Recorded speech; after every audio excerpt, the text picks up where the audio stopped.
thank you guys for coming out. And shout out to the Over Under Sports Bar here in Chicago. Shout out to Beyond the Big Ten and the good folks at New Amendment. We have a phenomenal group of guys up here. Really happy to have you all here this afternoon. Clap it up for you guys coming through. I don't know if you guys have been keeping up with some of the back and forth and the chit chat in the Big Ten Conference, but my guy Gio Baker to the left has some strong words for Indiana basketball to kick things off this season. Gio, let these people know what you said earlier on. I said nobody fears Indiana. I did. I said it. And I know they got something to say about it, too. Yeah, we seen how that play out. We seen how that play out. With you. We beat Indiana twice this year, so I agree with you on that one. Yeah. Juice is right. We on TV now, so support the Wildcats, everybody. As a response to that, my guy Derek and Christian had some strong responses, if you will. What was on your mind, Derek? For me, it was more of just like kind of patiently waiting.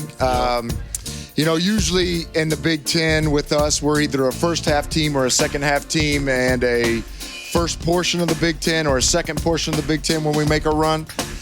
We've got a lot of pieces to the puzzle that we've needed. Gio, what was your favorite Big Ten moment or Big Ten Conference tournament moment during the course of your career?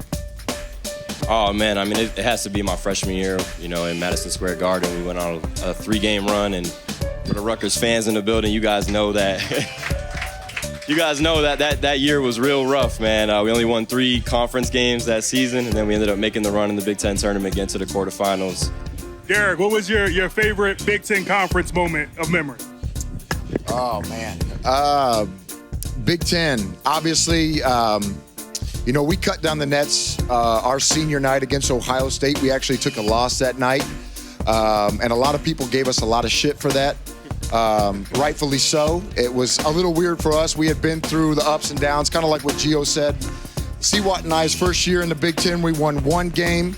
Our sophomore year, we won 2 games.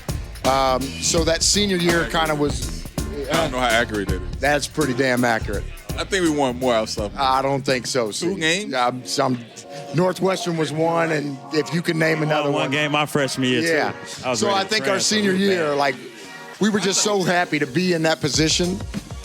Love that, man. Christian, talk to me for a second. 12-10-2011, one of the biggest shots and probably biggest moments in your career. You hit a last-second shot against number 1 Kentucky. What did that moment mean for you, and what does it mean to you still to this day? It's a legendary moment. It was a real big pivotal moment for our team, though, more so than anything. I feel like that was the transition of us really taking that next step into being relevant again, kind of like a rebirth to IU basketball. So that's why I think that shot means so much, more so than just it was playing a number 1 team, but you know what I'm saying? More so than that, I think that just signalized like a rebirth of Indiana basketball. Love that. Juice, over to you. Chicago kid, what made you want to stay home and play for your hometown Northwestern Wildcats? I stayed home to play at Northwestern, to be close to family, the proximity of it, have my family and friends.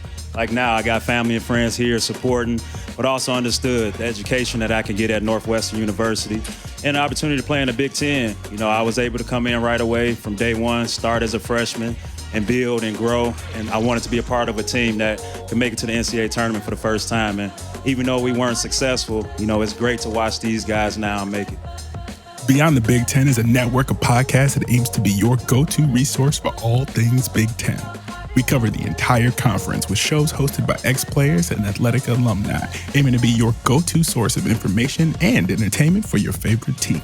Hosted by ex-Big Ten players, media, and insiders, our podcasts are focused on giving diehard fans and those alums an inside scoop about the teams and people that make the Big Ten Conference one of the most watched and most talked about conferences in sports. We're excited to talk Big Ten basketball with you wherever you may be. Subscribe now.